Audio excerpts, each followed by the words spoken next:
Hello and welcome. My name is Alan, and we are back with more trust and monopolies. Today, we're looking at one of the biggest sugar refiner producers in the world.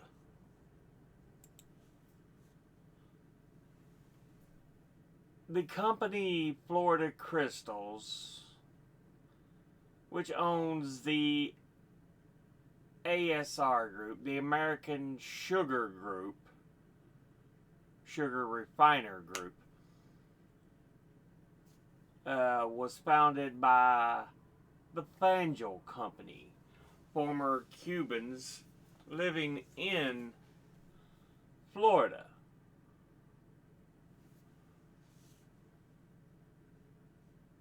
They used to produce sugar cane as far back into the 1800s in Cuba, but when Castro's revolution took over, of course, they fled to Florida. Now, the Fanjul Corporation, which owns Florida Sugar, ASR, all that, was founded in 1987. It operates farms that produce sugar cane and beet products. Now, here is an article from Forbes. The sugar barons worth $4 billion and getting sweet deals from Donald Trump. They have been wooing politicians for decades, and their bet on the Trump administration is their best yet. After the president added tariffs for foreign competitors, pushing Coca-Cola to use its cane sugar to make America soda great again.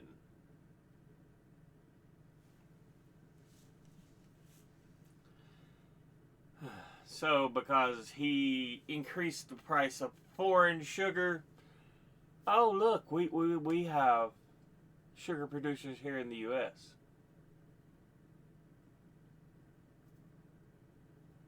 And for them, I'm sure it's been a windfall.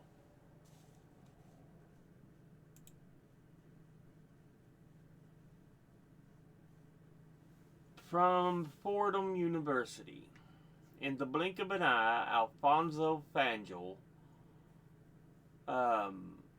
and his family lost the business they'd spent generations in Cuba working to create. But hard work and great education helped Fanjul, the CEO of Florida Crystals, restart in the U.S. And on October 5th, he told an audience of Gabelli School of Business students they too could create a successful business.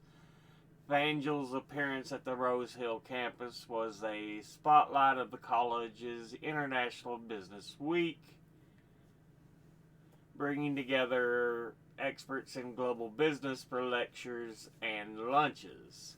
In his talk, Fanjul traced the path of his ancestors' immigration from Spain to Cuba, where his family eventually came to own the largest sugar plantation on the island.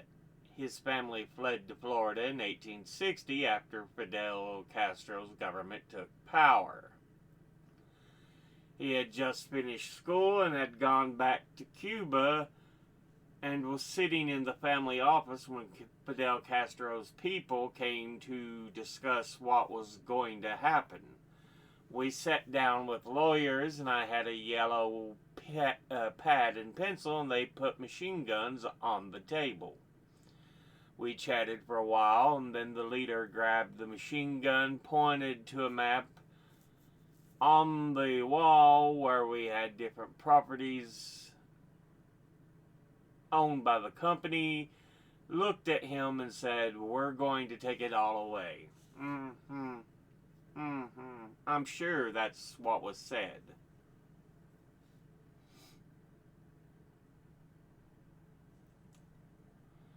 Rebuilt life in Florida, restarting with the purchase of a 4,000-acre Osceola sugar mill. Over the years, slowly added more sugar plantations and refineries to its portfolio, including Florida Crystals, which enabled their company to sell directly to consumers for the first time in 1991. In 2001, they added Domino Sugar to the portfolio. And today, the company's holdings make it the largest sugar producer in the world, with 5 sugar mills, 10 sugar refineries, 5 power plants, 1 rice mill, 1 alcohol plant, and 2 furfural plants, 375,000 acres of farmland, and 50,000 head of cattle. They also have expanded into real estate, including a resort, an airport, and a deep water port in the Dominican Republic. Now, I need to make clear this is kind of misleading.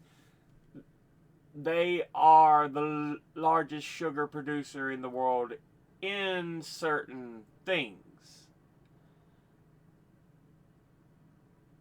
There's other types of sugar that are made that other companies are the largest producer of. Now, with that said, they are by far one of the conglomerates over sugar production and distribution in the world.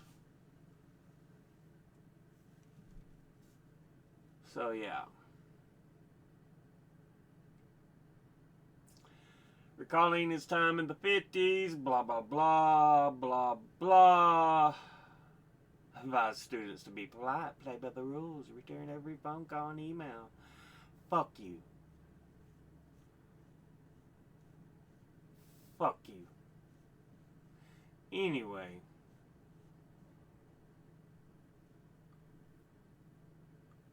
With that, let's look over the Wikipedia article that talks about their sugar owning.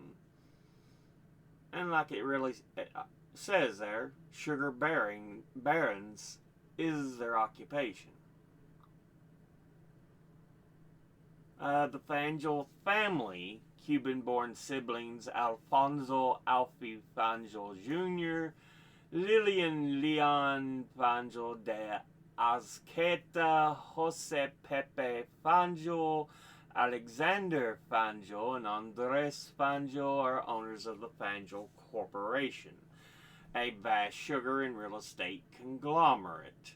It comprises the subsidiaries Domino Sugar, Florida Crystals, CNH Sugar, Redpath Sugar, former Tate and Lyle Sugar Companies, and American Sugar Refining.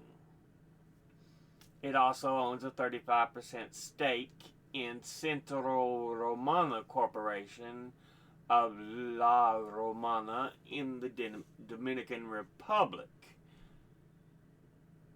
which it is an agro-industrial and tourism company based in the Dominican Republic.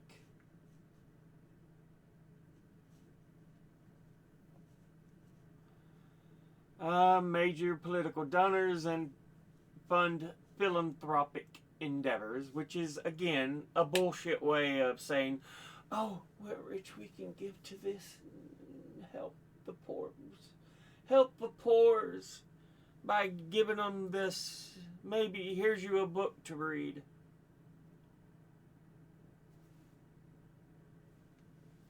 Pay your goddamn taxes.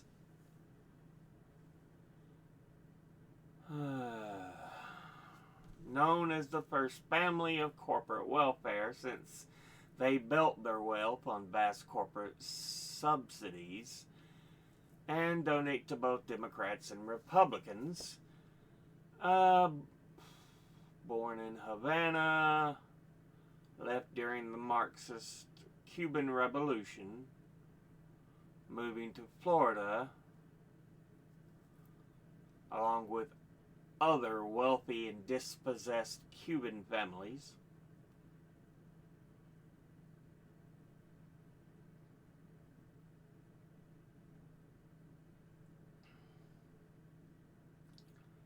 Family expanded into the charter school business, blah, blah, blah, fuck off.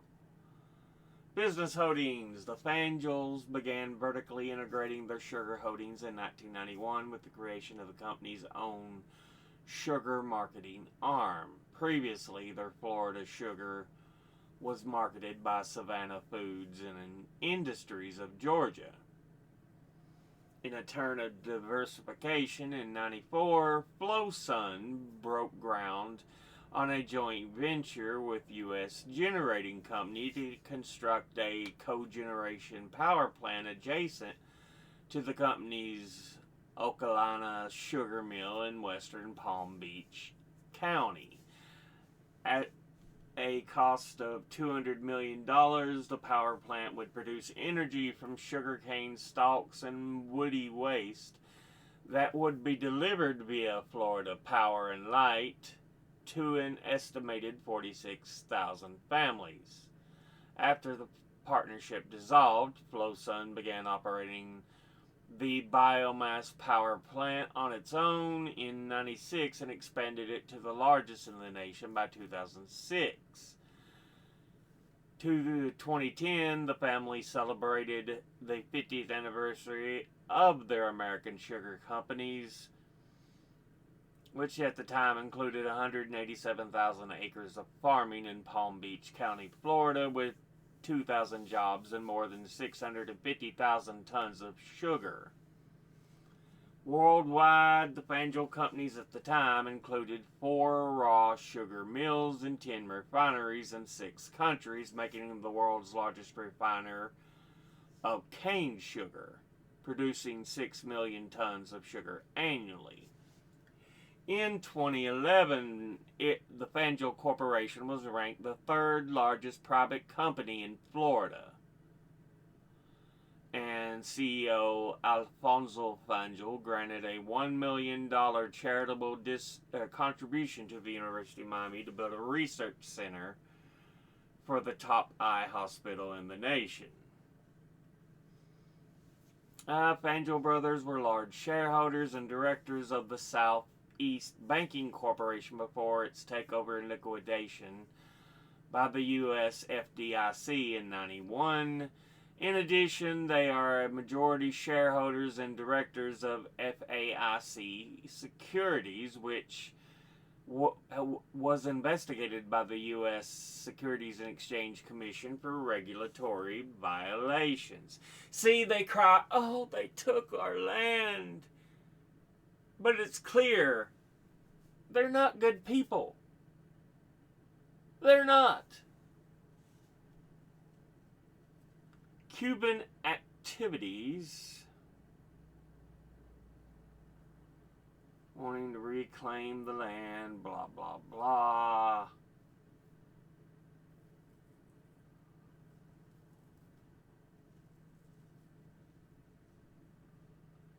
They were parodied in Carl Hiaasen's 93 novel Striptease,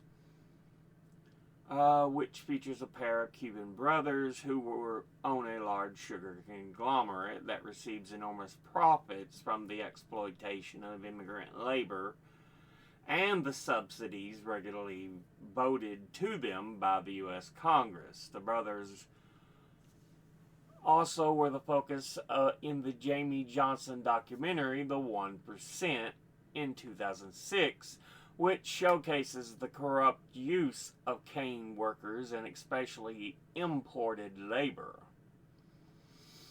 The U.S. Department of Labor's list of goods produced by child or forced labor report lists sugarcane from the Dominican Republic as having child and forced labor. This is a small source of raw sugar that is imported from 40 different companies to be refined, then sold by Domino Foods, a marketing cooperative that, among its products, sells the Florida Crystals brand.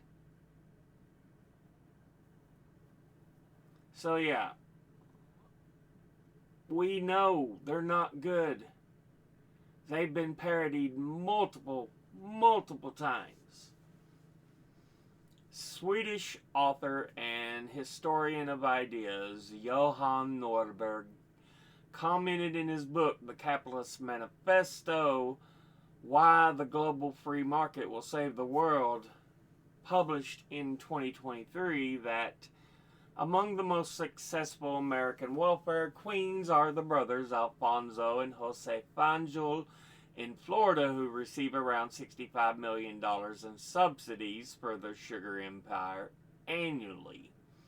They use part of that money to buy political support for a continued stream of subsidies in their direction. The best that can be said about them is that they don't contribute to political polarization. During the irreconcilable presidential campaign in 2016, the Fanjul brothers protected themselves by holding one fundraiser for Trump and one for Clinton. Yeah.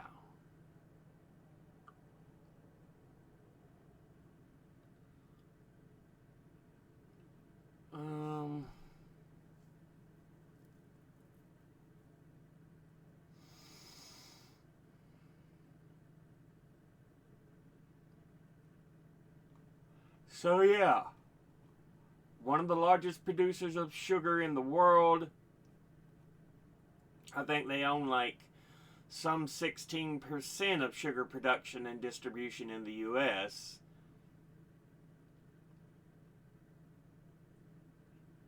And yet they're just making bank and getting all these subsidies.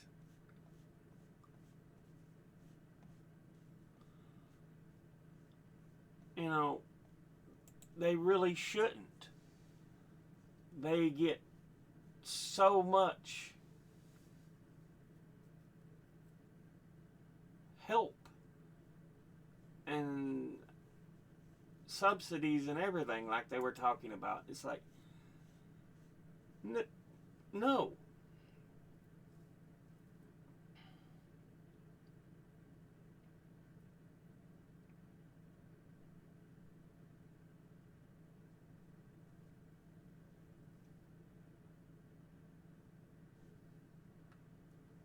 Let's look at this here. Fanjul Brothers from Encyclopedia MDPI.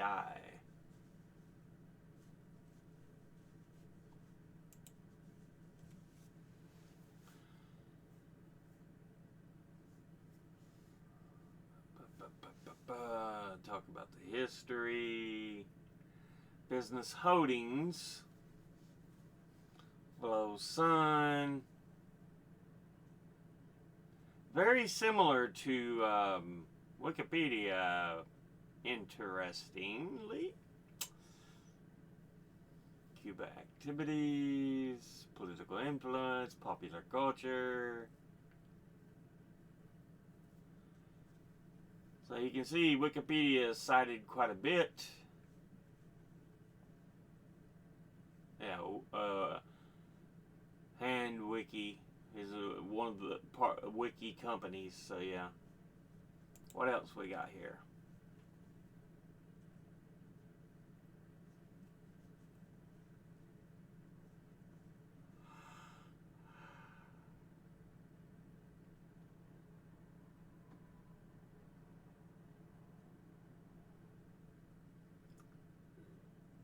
Yeah, well, there's court cases and everything.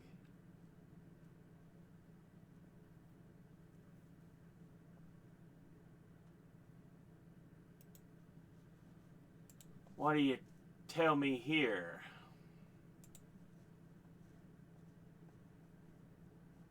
The Gridaria Industrial LLC.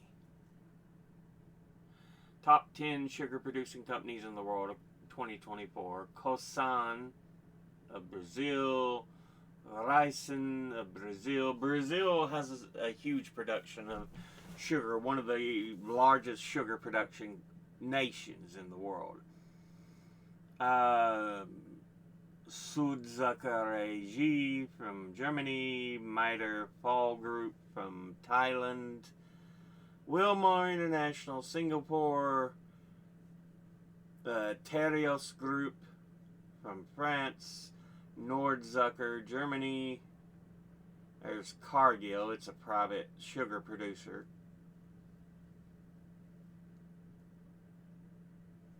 Now, they don't mention Fanjul here, because like I said, while some places say, oh, they're the largest, it's dependent upon what type of sugar we're speaking in.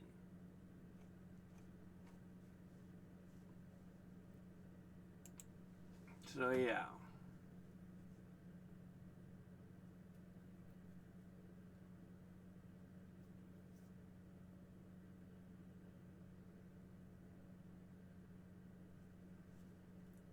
Yeah, remember when he asked, say, hey, Coca-Cola, why don't you use real cane sugar? Guess who that benefited? The Fanjuls.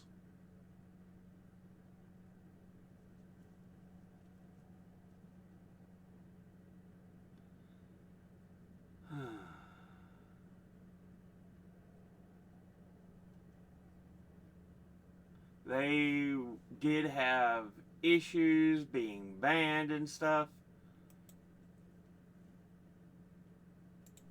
It says boatwater.org.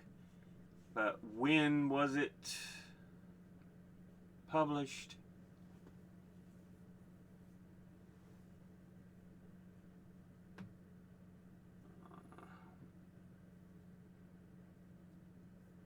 They don't list the publishing date.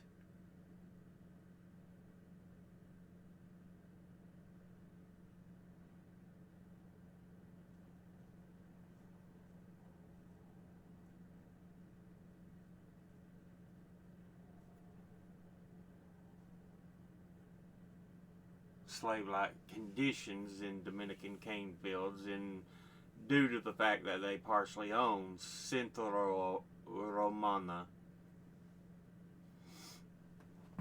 So yeah, this is more than likely about 2023, 2024, something like that. Because now that organization in the U.S. don't give a fuck about child labor in other nations. Because let's admit it, Trump's destroyed any sense of ethics in this nation.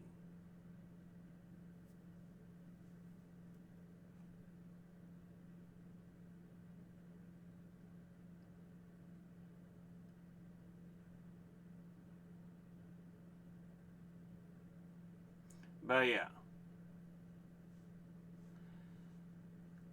Now see, this says have the largest cane sugar holding. So again, some instances they are, some instances they aren't. It just depends on what kind we're looking at.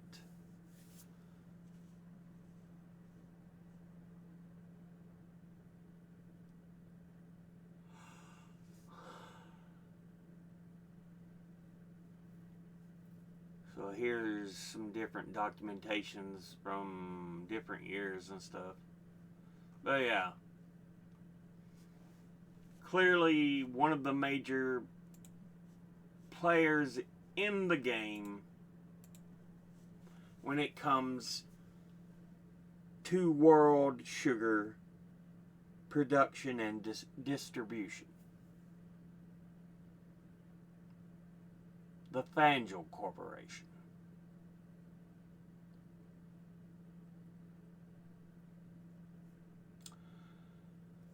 But yeah.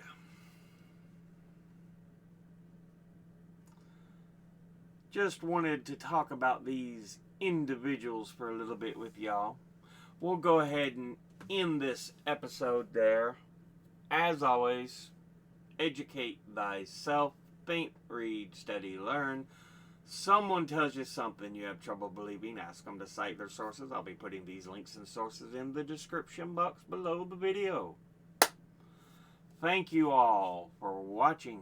I'll see you all in the next one. Until then, later.